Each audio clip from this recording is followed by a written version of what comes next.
Well, Glenn Beck and The Blaze, courtesy of the Trump campaign, debuted an interesting ad regarding election disputes. What? Hey kids, what's the word of the day? Fuck. Hypocrisy. I'm Jazz Borganzo, and this It's true. is what's next.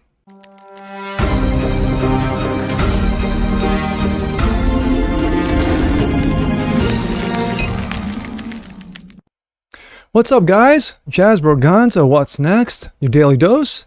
Happy Labor Day. Yes, for those of you who are off today, like yours truly, from his day job, yeah, I'm here for you. Well,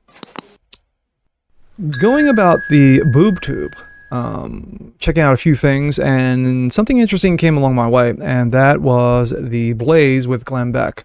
And I know some of you are not thrilled about him. Other yous, really? Yeah, Utes. Other people watch him religiously. Well, one of the segments he did was in regards to elites and the next COVID. What could be the next lockdown? Could it be supposed war, escalation in war? Of course, we all know about the Ukraine proxy war going on here, $150+ billion, but yet $700 per person in Hawaii. So we know the government is on the ball.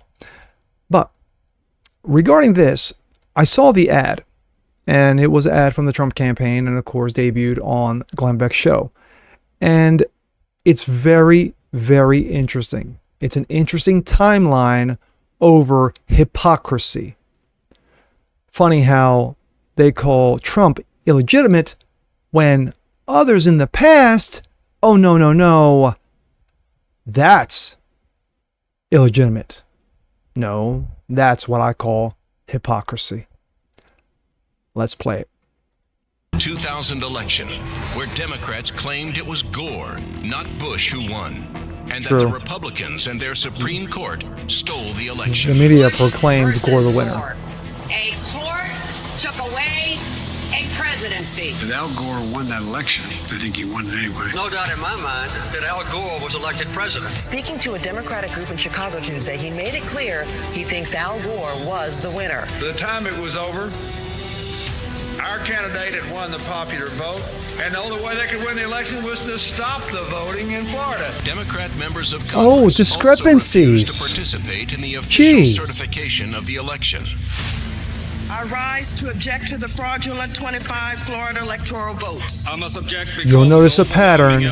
That's the same suspects. The usual suspects are doing what they did then.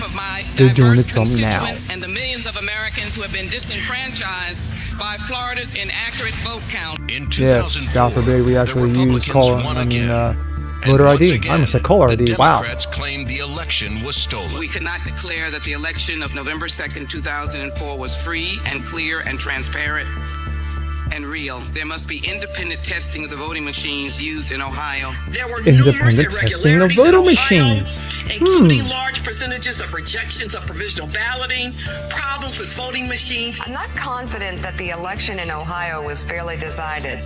We know that there was substantial voter suppression, and the machines were not This was the same reliable. Howard Dean with the yell heard around the world, and of course was Democrat nominee John Kerry and his wife Teresa Hines. I arranged to meet Senator Kerry at a fundraiser to give him a copy of my book. He told me he now thinks the election was stolen. The wife of John Kerry says she has lingering doubts about the legitimacy of the election. Her theory goes like this. Two brothers, she calls hard right Republicans, own 80% of the voting machines in the U.S. Therefore, it would be easy to hack into the mother machines that control the electronic voting. In 2016, when President Trump was declared the winner on election night, the Democrats moved quickly to call the election now the stolen double standard and kicks in, including President Trump's opponent, Hillary Clinton. Hillary Clinton apparently still not over her 2016 defeat to President Trump. She's now claiming the election was stolen from her. You can run the best campaign. You can even become the nominee. You didn't run the best campaign. Sorry, sweetie. Trump knows he's an illegitimate president. But there absolutely is a cloud of illegitimacy. I don't see this president-elect as a legitimate president.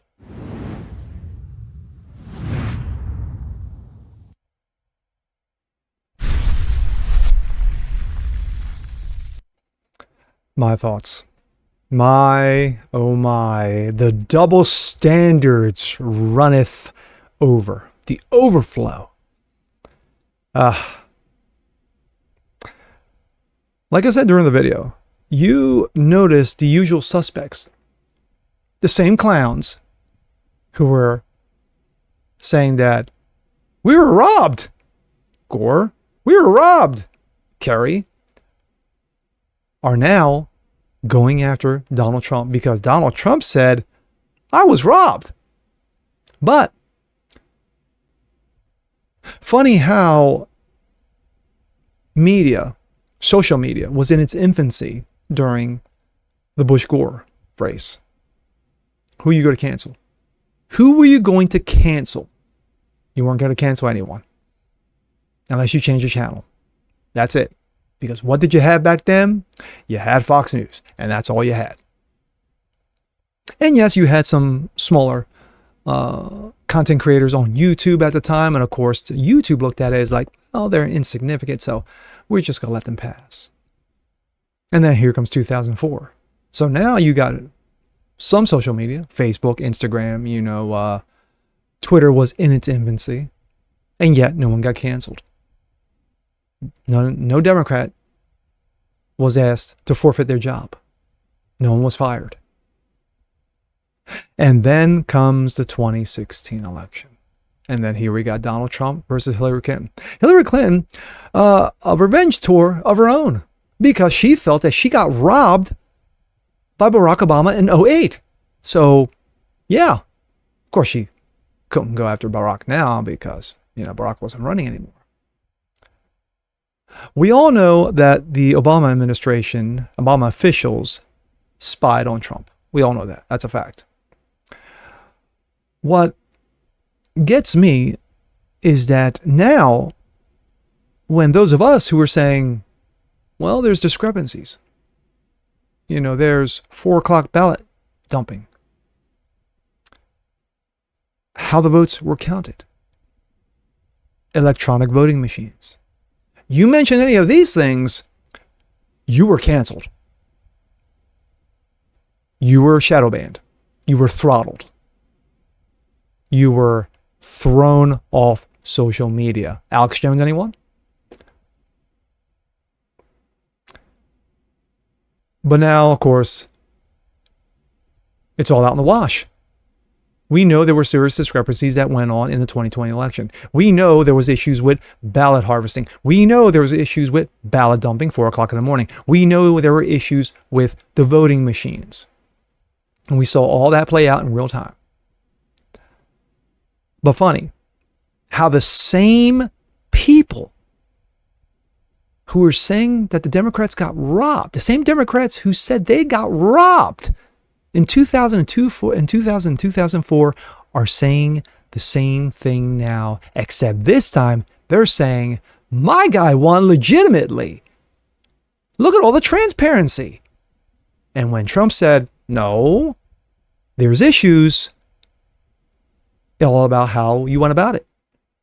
Trump decided to release the Kraken and have Giuliani running around out there. And unfortunately, that was the wrong way to go. In my opinion, that was the wrong way to go. Instead of doing it the way they did it, you might have had a legitimate shot at saying, well, Donald Trump did win this race. But then again, 81 million people can't be wrong. Right? And with that being said, I'm Jazz Berganzo. This is What's Next. Want to see more like this? Please leave a comment below. Like it, share it, subscribe to it, hit that notification bell so you guys never miss a thing. And we'll see you next time. Peace.